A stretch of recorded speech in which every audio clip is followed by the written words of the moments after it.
আমি একটা পুলিশের এফআইআর পেলাম বিএসএফ এর বিরুদ্ধে 19 তারিখ মানে তো গত পরশুদিন আমাদের একটি ভাই তাকে বিএসএফ গুলি করে দিয়েছে। আগেও শীতলকুচিতে 4 জনকে গুলি করে মেরেছিল। 26 এপ্রিল শুক্রবার দ্বিতীয় দফায় দার্জিলিং, রায়গঞ্জ, বালুরঘাট লোকসভা কেন্দ্রে ভোট গ্রহণ। তার আগেই রবিবার বালুরঘাটে ভোটের প্রচারে গিয়ে এমনই অভিযোগ করলেন মমতা বন্দ্যোপাধ্যায়। তার দাবি, গঙ্গারামপুরে একজনকে গুলি করেছে বিএসএফ। শুধু তাই নয়, বিজেপিকে ভোট দেওয়ার জন্যও তারা চাপ দিচ্ছে বলেও অভিযোগ করেছেন তিনি। যার গুলি লেগেছে বিএসএফ এর, সে বলছে the villagers are complaining that BSF is asking them to vote for BJP. If not, then they will fire on the villagers. আমি ভেবে পাই না অর্ডার সিটিটা কোথায়। May I request the election commission, please open your eyes.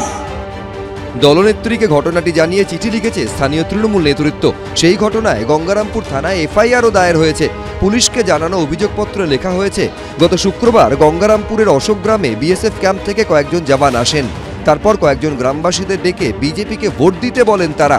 তখন প্রতিবাদ করেন তৃণমূল পরিচালিত স্থানীয় গ্রাম পঞ্চায়েতের উপপ্রধান। এরপরই বেশ কয়েকজন বিএসএফ জওয়ানরা মারধর ও গুলি চালান বলে অভিযোগ। সেই গুলি লেগেই ইসরাফিল আলী নামে এক যুবক জখম হয়েছেন বলে অভিযোগ। গুরুতর জখম অবস্থায় তাকে মালদা মেডিকেল কলেজ হাসপাতালে ভর্তি করা হয়। কেন বাসাতে ওকে গুলি মারছে, ভিড়ের মধ্যে ওকে গুলি মারতেছে। যাই মানে কাজটা করছে ওকে মারেনি, ভালো লোককে মারে দিতে গুলি। কে হয় ওনার? আমার ভাই হয়। উনি কোথায় ছিলেন শেষ সময়? উনি পাড়ায় ছিল, পাড়ায় এসে গুলি মারছে।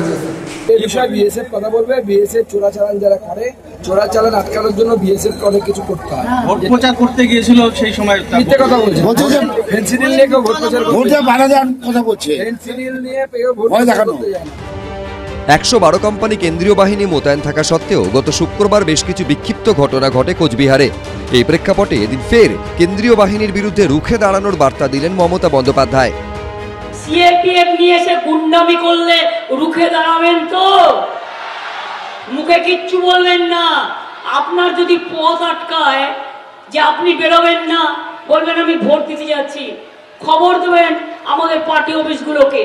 আমরা সঙ্গে সঙ্গে চেক আপ করে পুলিশ গিয়ে আপনাকে পৌঁছে দিয়ে আসবে, ইলেকশনের লোক গিয়ে পৌঁছে দিয়ে আসবে।